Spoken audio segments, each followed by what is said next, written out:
আসসালামু আলাইকুম ম্যাডাম। ওয়ালাইকুম সালাম। ভালো আছেন? এই তো আলহামদুলিল্লাহ, তুমি কেমন আছো? এই তো ভালোই আছি। কি অবস্থা পড়াশোনার? হ্যাঁ ম্যাডাম, ভালো চলতেছে। গতকালকে যে আহ, তোমাকে বললাম যে ইয়া নিয়ে আইতে, তুমি কি নিয়ে আইছো? না ম্যাডাম, আমার তো মনে নেই, মনে ছিল না। ও আচ্ছা, জিজ্ঞেস করলাম না যে কি নিয়ে আসতে বলছি? ম্যাডাম ভুলে গেছি কি, এই জন্য তো বুঝতে পারি নাই। বুঝছি তুমি অনেক টায়ার্ড, ঘেমে গেছো। আচ্ছা ওয়েট।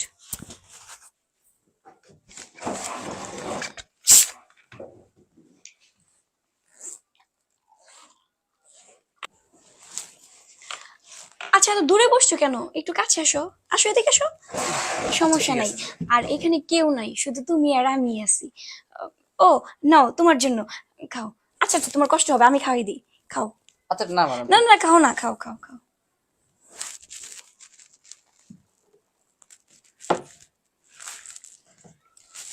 ঠিক আছে ম্যাডাম, তাহলে আমি বই বের করি। হ্যাঁ হ্যাঁ তা তো বের করবাই, সবসময় তো পড়াশোনা করোই। ভাবতেছি আজকে তোমার সাথে একটু গল্প করব। ম্যাডাম, আজকে মনে হয় পড়া হবে না ম্যাডাম, আমার মাথাটা কেমন জানি করতেছে। আচ্ছা, তোমার নামটা যেন কি? ঠিক আছে তুমি? ম্যাডাম, হ্যাঁ। আপনাকে তো অনেক সুন্দর লাগতেছে। হ্যাঁ। আর আজকে আমাকে আম, শাড়িটা পরছি শুধু তোমার জন্য। কেমন লাগতেছে আমার, সত্যি করে রাখো। ম্যাডাম খুব সুন্দর লাগতেছে। আচ্ছা। আর তোমাকে যে আমি আজকে একটা গোলাপ ফুল নিয়ে আসতে বলছিলাম, নিয়ে আসছিলা? ম্যাডাম আমার গোলাপ ফুল আনতে মনে নাই তো। ওকে।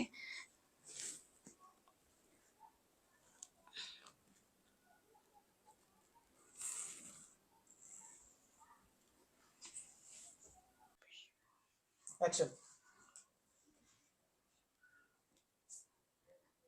হ্যালো। আসসালামু আলাইকুম। ওয়ালাইকুম সালাম, কি অবস্থা তোমার? হ্যাঁ ভালো ম্যাডাম, বলেন। হ্যাঁ ম্যাডাম ভালো। কি জন্য ফোন দিয়েছিলেন বলেন। কি জন্য ফোন দিছি সেটা তো বলবোই। আর যাই হোক, তো তোমাকে আজকে কিছু ইম্পর্টেন্ট কথা বলার ছিল আমার। আচ্ছা ঠিক আছে ম্যাডাম, বলেন। আজকে কোথায় আছো? আজকে কি তুমি ফ্রি আছো? হ্যাঁ ম্যাডাম। তো আমার বাসায়ও কেউ নাই, তো আজকে আমার বাসায় একটু আসতে পারবে তুমি? ম্যাডাম আজকে না ছুটির দিন, আজকে কি প্রাইভেট পড়াবেন? হ্যাঁ, রোজই তো প্রাইভেট পড়াই। বাট কেন, তোমার কি কিছু মনে নাই? ওই দিনে কি প্রাইভেট পড়াইলা, আমি কি প্রাইভেট পড়াইলাম, বুঝলা গেছো? কি বলেন ম্যাডাম, বুঝতে পারলাম না। বুঝবা বুঝবা, সবই বুঝবা, ঠিক আছে? এত শত বুঝি না। আর আজকে বাড়িতে একাই আছি, ভালো লাগতেছে না। চলে আসো, আজকে দুজনে একটু মজা করব।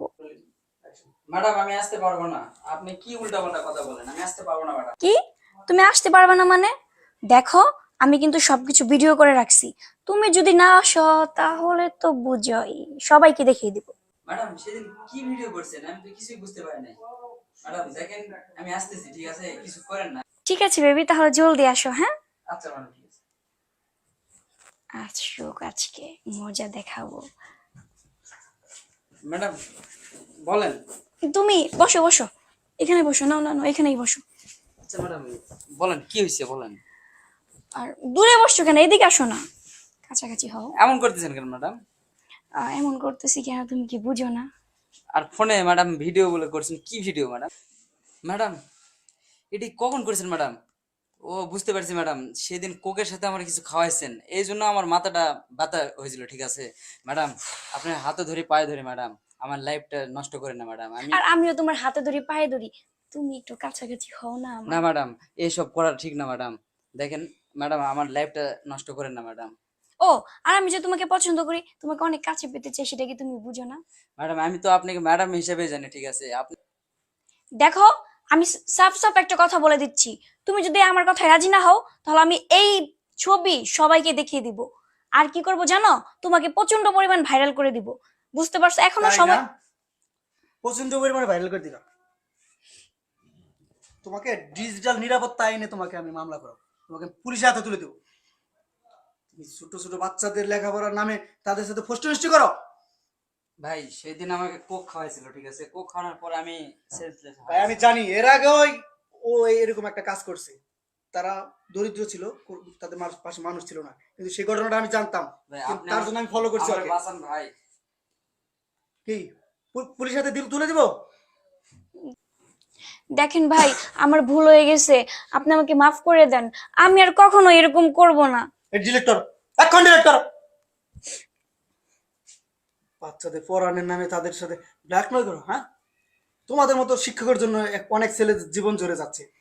তারা ঠিক মতো লেখাপড়া করে মা বাবার মুখ উজ্জ্বল করবে, তার আগে তারা ঝরে পড়ে যাচ্ছে শুধু তোমাদের মতো মানুষের কারণে। ভাই আপনি ঠিক সময় যদি না আসতেন তাহলে আমার লাইফটা নষ্ট হয়ে যেত। ছেলে মানুষ, ছেলে টিচারের কাছে পড়বা, মেয়ে টিচারের কাছে পড়ার কোনো দরকার নাই। আচ্ছা ভাই ঠিক আছে ভাই, এদেশে প্রাইভেট টিচারের অভাব নাই। ঠিক আছে ভাই, আমি আর কখনো মেয়ের টিচারের কাছে পড়বো না। আর তোমাকে ফার্দার সাবধান করে দিলাম, নেক্সট টাইম যদি আমি কোনোদিন কোনো এরকম ঘটনা দেখি, একবার জেলের ভাত খাওয়াই ছাড়বো। চলো। আসলে আমার এগুলা করা ঠিক হয় নাই। ওদের মতো কিছু ভালো ছাত্রদের, আমাদের মতো এরকম, মানে লোকটা যদি না আসতো আমি আমার ভুলটা বুঝতেই পারতাম না। যাক, ছেলেটার লাইফটাও বাঁচলো, আর আমিও আমার ভুলটা বুঝতে পারলাম। আজ থেকে আমি ওদের ভাইয়ের চোখে দেখবো, আর এই চোখে আমি দেখবো না।